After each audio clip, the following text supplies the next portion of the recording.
So I wanted to spend a little bit of time talking about Trump's announcement today about a potential summit with Russia. The Russians were more definitive. Putin said that there are plans in the works for a summit with Trump. Um, the first Russia-Ukraine summit since I think July of 21. That last one with Biden and Putin was an effort to warn off Putin's war on Ukraine when he was, in the final stages of making this decision for full scale war. Now, 3.5 years into the war, Trump wants to hold a summit in the midst of a hot war with little signaling from the Russians that they'll accept much in the way of a compromise. Still, folks fixed and focused on a something amounting to a closer to a capitulation. So, what is going on here? I would say that in response to Trump's sharper rhetoric, a timeline for a peace deal to unfold in 50 days and then 10 to 12 days with that window closing, you have some shuttle diplomacy coming out of the U.S. side, Steve Witkoff leading that, to see if a deal could be made to, ease the need for Trump to punish Russia, to go against his kind of relatively significant and consistent desire to have friendly relationships. And this is in this effort, the Russians also feeling some pressure. The announcement of U.S. arms sales to Ukraine or to the Europeans for Ukraine, sanctions, looming sanctions, secondary sanctions on Russian oil being levied on India, feels like they need to do what they can to forestall this kind of more aggressive Trump administration towards Russia. And I'm sure some pleasant sounding noises were made by Putin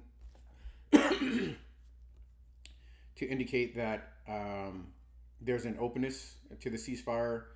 Trump is still obviously very, very eager to throw Ukraine under the bus, issue terms that amount to closer to capitulation.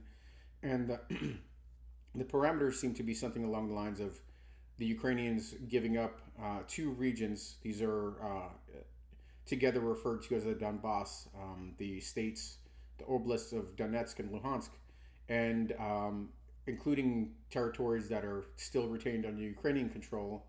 And in exchange, Russia would conduct a ceasefire, unclear of whether they would give up the other occupied territories.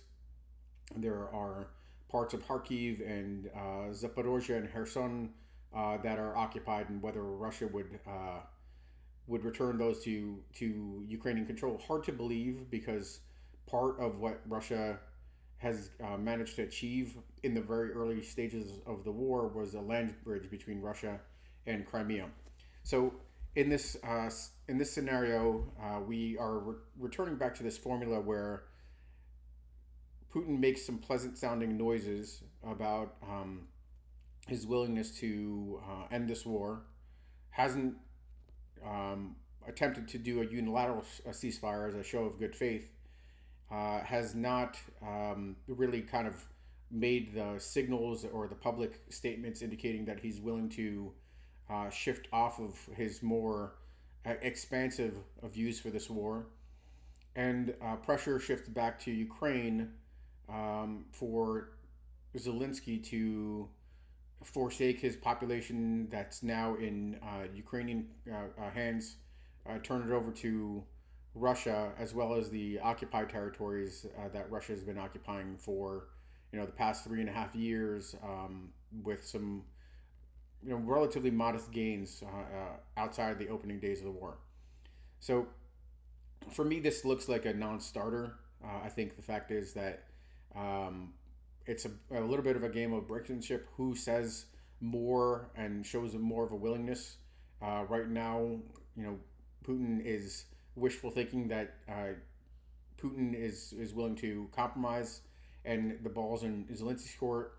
I'm sure that Zelensky is going to also make some pleasant sounding um, compromises that he's willing to do this in exchange to have this kind of conversation in exchange for a ceasefire. But I can't see how this either sides of this equation works.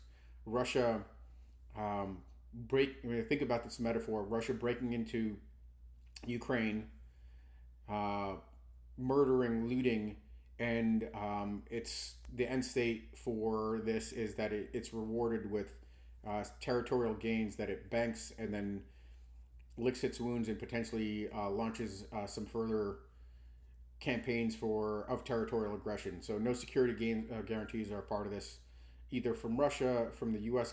guaranteeing Ukraine security, and it's unclear where the Europeans land on this. So to me, this summit is just an opportunity to for Putin to burnish his standing that Russia isn't isolated in the same format that he's done with previous U.S. leadership.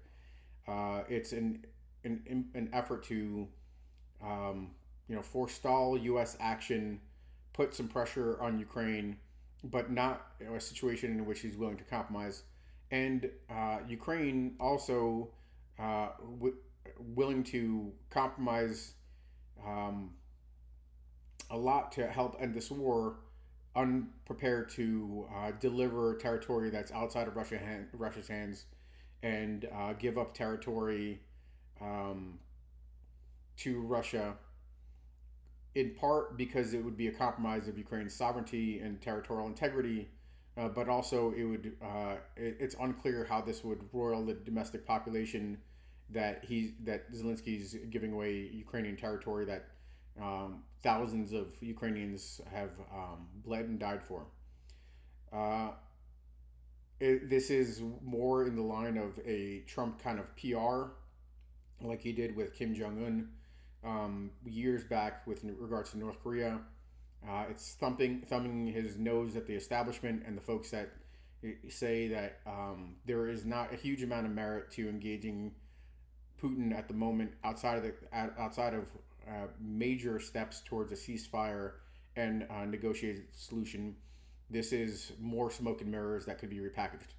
Now, Pax Trumpiana, which is something that I'm writing about right now, one of the things to realize is that a Trumpian peace is not particularly substantive or lasting.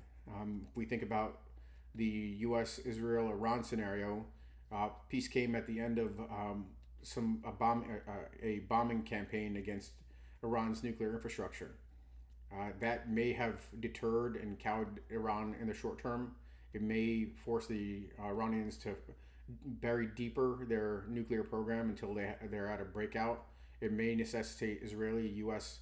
maintenance attacks in order to ensure that Iran's not building its capability, but it is not a lasting peace. Lots of other scenarios that the Trump administration is taking credit for, whether it's Iran and Pakistan, that the Trump administration played an integral role instead of where we were likely a marginal actor, helping to both sides to walk back from the potential for a nuclear confrontation between India and Pakistan nuclear states. Cambodia, Thailand, we are completely absent from that one. I think there are some arguments for Congo and Rwanda peace settlement that may end if it endures, may put a stop to one of the longest running conflicts in Africa. And Azerbaijan and Armenia, we'll see where that lands. Of course, if there's a way to simmer down those tensions, it's still a long-standing, decades-long conflict with Azerbaijan seizing significant territory, either directly controlled by Armenia or nominally controlled by Armenia, with a threat for more hostilities. And if this ends up kind of easing that confrontation, I don't think anybody will complain. That's nothing but a good thing. But we'll see. Most of this seems to be pretty superficial. not very, very optimistic about how things are going to turn out, but we'll soon see soon enough.